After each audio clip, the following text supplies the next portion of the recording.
I posljedno ljudi, danas ćemo opet snimati, ne znam ni pojma zašto sam uključio kamer, zašto sam počeo da snimam ovaj video.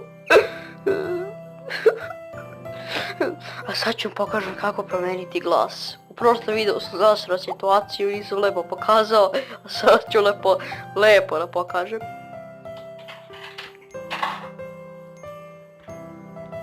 Peti sunce.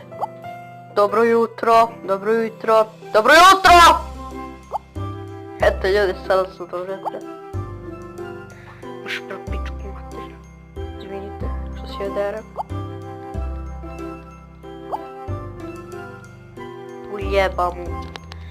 Neće ljudi, kad ste vi tu, vi uvijek zaserete situaciju. Vi ne valjate. Znači vi me kočite, zbog vas se dobijem subscribera, zašto me samo gledate. Ili neće date subscriber. Zolo vidite, zolo da uđete u galeriju. I to je bilo to, ovo su zeske video.